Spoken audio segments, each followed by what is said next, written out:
कितना BP normal होना चाहिए? आपके दिमाग में क्या बात आएगी? 120/80, यही आपको रटाया गया है बार बार बार बार, दिमाग में तो ये है। तो कौन डिसाइड करेगा कितना बीपी नॉर्मल है? पहली बात तो ये है। तो ये इसके लिए कई सारे ऑर्गेनाइजेशन है। WHO बोलता है मैं डिसाइड करूंगा, नेशनल इंस्टीट्यूट ऑफ हेल्थ बोलता है मैं करूंगा, यूरोपियन गाइडलाइन बोलता है मैं कर दूंगा। अलग अलग ऑर्गेनाइजेशन है जिन्होंने ये बीड़ा उठाया है, ठेका लिया है कि हम बताएंगे कितना नॉर्मल होगा। अब सबने अपने अपने आंकड़े पेश कर दिए। यूरोपियन गाइडलाइन का आंकड़ा है 140/90, कॉकरेन का आंकड़ा है 160/100। इससे ऊपर होगा तो दवाई की जरूरत है ना। WHO बोलता है 120/80 से ऊपर होगा तो दवाई की जरूरत है। आप दवाई की कंपनी है तो कौन सा वाला गाइडलाइन आपको ज़्यादा सूटेबल लगेगा? जो सबसे कम होगा, उसी चीज़ को अखबार में डालेंगे, उसी चीज़ को हर जगह फैलाएंगे। तो फिर हमारे दिमाग में आ गया 120/80। और ये जो 120/80 है ये भी और कम हो गया इस बार, है ना। तो अभी अगर हॉस्पिटल आप जा रहे हैं, जो लोग जा रहे हैं तो वो डॉक्टर से पूछ रहे हैं तो वो क्या बोल रहे हैं अभी? 115/75।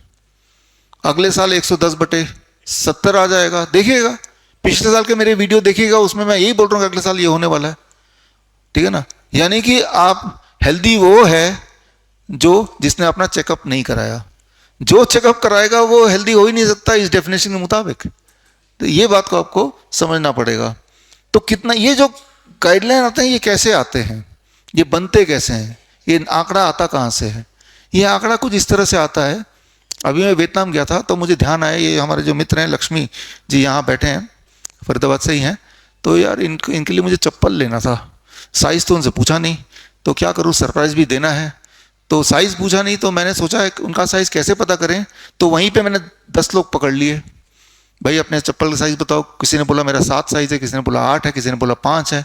मैंने सबके प्लस कर लिए, डिवाइडेड बाई 10, एवरेज साइज़ आ गया 8। हाँ, लक्ष्मी जी का 8 ही होगा, है ना। अब मैं आ गया, लक्ष्मी जी मैं आपके लिए वियतनामीज चप्पल लाया हूँ। उन्होंने पहना, यार ये चप्पल तो छोटा आ रहा है। मैंने बोला आपका पैर का साइज नॉर्मल है, उसको पैर को काट के थोड़ा चप्पल के साइज में ले आइए, समझ रहे हैं। तो हमें पैर को चप्पल के साइज में नहीं लाना है। तो आपको एक आंकड़ा दे दिया 120/80, अब किसी भी तरह से अपनी बीपी को इसके बीच में घुसाइए। It's like that, right. Lakshmi ji बोलेंगे यार 8 तो बड़ा ले आए, मेरा तो 7 ही साइज है। अरे पैर को खींच तान के 8 तक पहुंचाइए किसी तरह से, है ना। तो वो हालत है कि आप अचीव करना क्या चाह रहे हैं, एक चीज जो आपके लिए बनी ही नहीं है, ठीक है। तो जब एवरेज जो 120/80 आता है, ये कैसे आता है? इसी तरह से आता है कि एक एवरेज ले लेते हैं कि यहाँ 200 लोग हैं, सबका ब्लड प्रेशर चेक कर लो और चेक करके एवरेज देखो कितना आता है, और जो ज़्यादा ऊपर ज़्यादा नीचे उनको एबनॉर्मल बोल दो। अगर आप इनके डिटेल में जाएंगे तो यही मिलने वाला है आपको। This is how it is happening.